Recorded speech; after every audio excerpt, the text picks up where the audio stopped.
I will tell you the story of a man who existed amongst the companions of the Prophet, peace be upon him. People would often see him talking normally, smiling or laughing. But then suddenly, at occasions, he would start to cry, and cry so much that he would go unconscious. The companions, concerned about him, told the Prophet, peace be upon him, about this man and asked him to help. The Prophet, peace be upon him, called the man, wanting to heal him. He took him aside and asked, "What happens to you, my brother?" The man replied, "I was never going to tell anyone this, but now that you've asked me, I must tell you." He began to recount his story, saying, "Before I embraced Islam, I had a daughter. When she was born, I wanted to bury her because of the cultural ideology that filled my mind. I thought that when she grew older, she would bring shame to my family, but I stopped myself. My heart, filled with love for my daughter, overpowered me. Years passed as I watched her grow. Then one day, as she reached the age of blossoming into a lady, I began to have nightmares, desperation, and distress. The pain of my cultural beliefs haunted me. I feared the shame she might bring if she walked off with another man and dishonored my ancestors. Day by day, I wanted to do something about it, but my love for her always stopped me. Until one day I couldn't handle it any longer. I told her mother, dress her in nice clothes, comb her hair, and make her look beautiful. Tell her that her father is taking her to a party, a celebration, so she can play with her friends.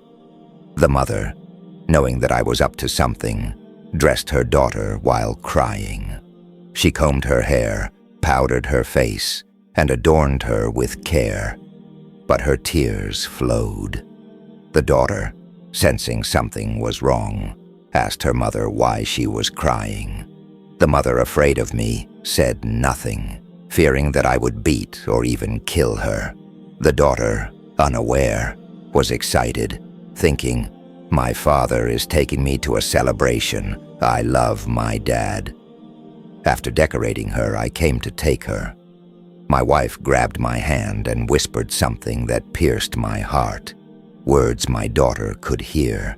She said, "Do not lose the trust. Your daughter is your trust." I took my daughter away, and as we walked, she played around me, thinking her father loved her. But in my heart, I wrestled with the pain and agony of cultural expectations. I approached a deep well with sharp rocks at the bottom. The battle within me intensified. Should I throw her or not? I came close to the well, but my heart wouldn't let me. Then the cultural beliefs overpowered me again. I grabbed my daughter and threw her into the well. Her eyes, wide with horror, looked at me as she screamed, "Daddy, oh Daddy, don't lose the trust, don't lose the trust." But I had already thrown her into the well. Her tiny voice echoed as she fell, calling out until I couldn't hear her anymore. She was gone. The man, trembling, said, "Ya Rasulullah, this is what I did." The Prophet, peace be upon him, looked at him, and his beard was soaked with tears. The Prophet's own beard was also soaked with tears. He said to the man, "If Allah were to allow me to punish anyone for a murder before Islam, I would have started with you.